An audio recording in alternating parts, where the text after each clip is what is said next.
Hey YouTube, it's your boy Widgie here, coming in with some more Age of Empires. Wait, I said it. I can't believe I just said it. It's not Age of Empires. It's Age of Mythology Extended Edition. This is the Steam version, ladies and gents. We've got another casted game for you today, provided once again by Rules of Nature, also known as Batuan in the Age of Empires 3 community. And he's actually playing a different major god. It is Loki, which is of the Norse faction. And he is playing, Loki in the blue here, top right part of the map, and in the bottom right part of the map, we have, I don't know what we're going to call this guy. I don't know. What should we call him? Sesiot or Ules? Ules. Let's call him Ules. So Ules here is going to be playing as Ra in the red from the Egyptian gods. And let's see how this one goes down. So, as we always do, for any new people to Age of Mythology or, people returning, not too sure what all the different major gods do, Loki here provides Hersirs that move a lot faster. So Hersirs are the hero units, which will do extra damage and bonus damage to mythological units. Hersirs also summon myth units as well after fighting for a long enough time. So you kind of want to go down a strategy potentially of maxing out or just really just spamming Hersirs sometimes with Loki can be really good.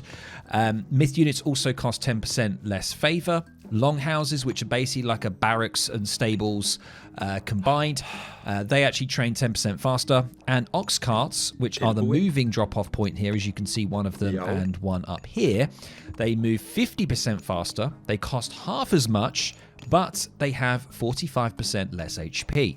So that is Loki in a nutshell. So really, really good at eco and also really good at Hersirs as well, which is something to bear in mind. Now, let's have a quick look at production. That's what I like to see on the top left here. And let's have just a quick look at Ules. So Ules here is playing the Egyptians. And you can see he's already getting a few houses down. A few things with the Egyptians, which is kind of unusual to some. You'll see we've got a priest here empowering the mining camp. That means that they will be able to gather coin quicker. That's what the empowerment does. Also from buildings that train units, it will also get those units out quicker as well. We can see here that the Pharaoh is empowering the granary over this side as well.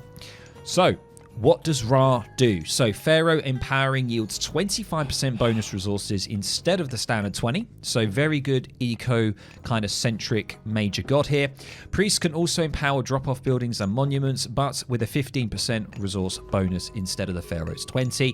Priest empowerment buildings are built 30% faster, and they research technologies and train units 20% faster. So basically, priests, you want to be getting a few of those bad boys out, especially later on in the game when you're going to need to be training units. Camels and chariot archers have 22% more HP and move 10% faster. And finally, monuments cost 25% less and have 20% more hit points. So there we go. A lot of jargon. Let's get back to the view here of Rules of Nature. We're going to keep Fog of War on. I do like doing that most of the time. I'm going to zoom out a little bit here. You can see a temple going down. Remember that I said Ulfsarks, they're good against cavalry. They also build buildings. And going to be dropping down a temple there. And immediately we're going to be seeing the first Hersir here. You can see 80 food, 40 coin. Good against myth units. And it says generates favor faster. I guess you can get them to... I was wondering how the favor's actually generated. Is it from the Hersirs? The Hersirs themselves. Yeah, the Hersirs themselves, I think, generate favor. Just being around the map. So, yeah, you kind of want to be spamming some Hersirs out. And, of course, the more Hersirs you have, the more myth units you can create. Remember, myth units are cheaper with Loki. So that's kind of how that combination works. We can see the first god power here, which is rain. You can gather from farms faster for a period of time, which is really, really, really good.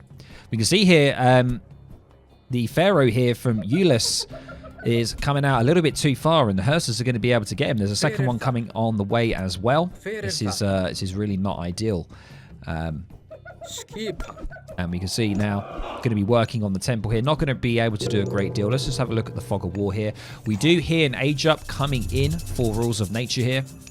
And it is the troll here coming out. And we can see actually the opposing person. Ules here has also just aged up and has got himself a Wadget here, which is a magical cobra that can spit venom. And those Hersirs are absolutely going to be able to clean this up. Look at that damage there that Hersirs do to myth units. Absolutely huge. That's going to be going down. See you later. We do see the classic watchtower with the houses. This is a standard thing to do because the houses act as a wall, so they're dual purpose.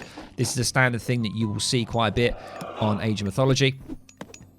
But it's not ideal for the troll to be around here. God, looking at that troll really takes me back. Just throwing those little bits of rock around. But they've got pretty decent hack armor and pierce armor. So quite scary. We can also see Skin of the Rhino coming in for Ules here, which improves villager hack and pierce armor. So it's kind of like a hunter's coat or whatever it's called. The what's the coat called in Age of Empires 3 that buffs the villagers? It's basically that. We can see more Hersirs coming in, just being spammed here. We do see a healing spring at the base, which is very, very nice. It's just going to be able to heal units up pretty darn quickly as well. And already getting in a fair few dwarves to get on the coin. How many dwarves do we have? We have 8 dwarves. All of those on gold. They're going to be producing a lot of gold. And now here we see the classic Hersir rush. Very, very standard to mass these bad boys up when playing as Loki. He does come across as my kind of major god. If you don't know me, I do like to be quite aggressive on the map. I'm not really a huge fan of turtling and stuff like that in RTS games. So, yeah, Loki definitely speaks to me. We can see, look at this guy called Jimmy Eggfearer. He's coming in, and we do now see a armory going down for Ules here. No military units right now. I don't know whether he's just booming here. Yeah, there's a lot of resources going down here. And soon going to be able to get into the 3rd age potentially. But these Hersirs are going to be able to get a Vil, are they? Oh, nearly. Unfortunately, was unable to grab that villager there. But it looks like more watchtowers are going down. So very kind of turtle eco start here from Ules. While Rules of Nature is trying to put the aggro on. Getting that map control. You know what it's all about. And now, yes, we do see 3rd age coming in. It's Hathor. 800 food, 500 coin. Goddess of the Sky, Love and Fertility. Her improvements benefit your buildings. There we go. It looks like he's going to be getting the pickaxe upgrade now. So really doubling down on eco. And it looks like Rules of Nature here.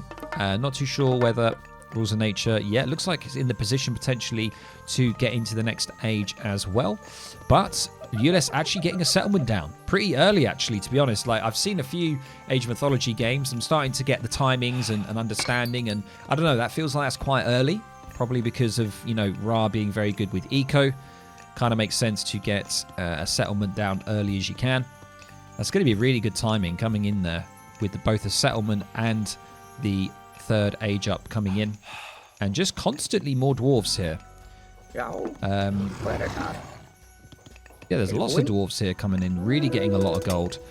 And what do we see over here? We do see the troll trying to harass and be annoying to the villagers here on the granary.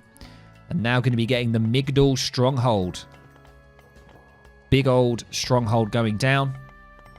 So from this, it actually does cost a bit of favor to build, but you can train chariots, camels, and war elephants. And that's always nice to see. What is this? Ules has a little teleportation device. It is the Rock here. I think it's called the Rock. It's not Dwayne Johnson. It's a massive bird with a sort of like a compartment hanging down. Little carrier for units. Anyway, so I don't think these Hersirs are going to be amazing at this stronghold. However, a lot of the HP has already been taken down, but Hersirs don't have a huge amount of pierce armor, so this stronghold is going to be a bit of a nuisance. Now the age up has come in. We do see a longhouse, and here it is, the battle boar. Amazing. Amazing noise. It's just really taking me back. Absolutely great to hear. So we do see some camels now. First military units coming in for Ules. So camels, they're good against archers and cavalry. So a little bit different to the standard kind of rock, paper, scissors of RTS games that I mentioned in my last casted game. And now we see chariots as well, who are just good at infantry. More battle boars on the way. as well. Another one is on the way. Very expensive in coin because they're basically just made out of coin. We do hear the war scream, and we're going to see if Rules of Nature here can get this Migdol stronghold down. We do see a heroic power here, which was the Shifting Sands here. And the Shifting Sands, just to let you guys know, the Shifting Sands, I don't even know what it does. It says it's already been used. I think it's like a teleportation. I'm not entirely sure, but a lot of villagers are going down here. That I'm hearing a lot of them going down, and that is not good news at all. Losses here, you can see only three villagers actually for Ulyss. Actually, Rules of Nature lost 4 villagers so far, which is actually really not ideal, but this is actually going to go down. Stronghold's going to go. And now we do see some camels. Interesting kind of trade here between camels and Hersirs. It's not terrible for Hersirs. You can see they've got 18 damage versus 9 here, which is absolutely huge. We do see some myth units randomly spawning. This one here, the Hersir, or Hersir, I think it's called. Probably pronouncing it terribly. But this is a myth unit that Rules of Nature has not access to. We can see another one popping here as well. It's absolutely amazing when you mass so many of these and you just see so many of them. And what Ulyss needs is he needs priests. He needs something to deal. There is one here doing some damage. It's not enough, though. He's going to need to get a few more priests here because more of them are going to start spawning. These chariots are going to struggle. I'm hearing lots of villagers dying. 7 vills now lost for Ulyss, which is really not ideal. Scores are relatively even. Yeah, we can see the kills there. Pretty significant. A lot of food from units being killed there, which is quite nice. But yeah, you can see half the villagers pretty much, which is really not ideal. We can see another stronghold is going up in Ulyss's base. It's not going to be enough, though. We see more of the Hersjars doing what they do best, and that is unfortunately going to be going down. And the Vills are not going to be able to do too much here. But yeah, very sort of defensive eco play from Ulyss here. Maybe going a little bit too greedy, not getting enough infantry units out early on. And of course, if there's too many Hersirs from Loki, they're just going to keep spawning myth units. And if you don't have enough priests to deal with them, then yeah, it's going to be... Oh my god, look at those Vills getting absolutely launched by the battle boars here. And a lot of them are going to be going down. We do see more priests coming in. We see them being trained. And Widge indeed. Are we going to be able to get these down? They are taking quite a bit of damage here. Another priest coming in. And hopefully now they will be taken down. And the Pharaoh's here as well. He does a lot of damage. So he's actually got a lot of priests here. And he has actually managed to defend. But at what cost, ladies and gents? 900 wood stacked up for Ulyss here. Let's have a look at Rules of Nature. Looking in a pretty good position. We do see this this rock here. Flying transport unit can only be attacked by ranged units. We can see that. Not too sure. I think there are units garrisoned because we can see the little flag. There it is. It is. Oh, it's the alligator that does insane damage. It burns. It's like a really sort of just powerful magnifying glass. And I don't even know how to pronounce that unit, so don't even ask me. I'm sure you guys can help me in the comments below. But we do see a forward longhouse now going down. Still Vills on food here. No farms being put down. And yep, it constantly just being annoying, dropping it in, dropping it out. He needs to get some axemen. Throwing axemen will be able to deal with this rock and put it down. If he brings some Hersirs along as well, he can get rid of it. But look at this damage. 55 damage for that unit. Very, very scary. And now we're starting to see finally getting that stronghold up. 400 coin to get that up, though. Let's have a look at the god powers. We can see Locust Swarm has been used by Rules of Nature. The Shifting Sands as well. Let's have a look at Ulyss here. Oh, no, sorry. That was Ulyss. Apologies. Yeah, everything's been used here. Got the flaming weapons, the healing spring, of course, that we've seen. All of that has been used. But now we do see a forward town centre being built for Rules of Nature. So remember, there are actually 2 town centres also for Ulyss, and we can see this one's looking in pretty poor shape. Only like 700 HP on that one. A siege works going down. now for Ules. Is it going to be enough, though? Look at all these Hersirs. This is a scary number, ladies and gents. 15 of those bad boys. And at some point, you can get these guys upgraded. I'm pretty certain you can. He does have an armory as well. But remember, they don't have a huge amount of pierce armor, so they are going to take a little bit of damage here. And hopefully, he's hoping for some spawning myth units here as he's fighting. It procs some units. All these priests, he needs to get... There it is. A big old mountain giant. Look at this dude. Absolutely huge. One of my favorite units. I love the animation. The sieging as well of the stronghold. He does have 25 crush damage, which is perfect for siege. He's going to kick it as well. Boot it down.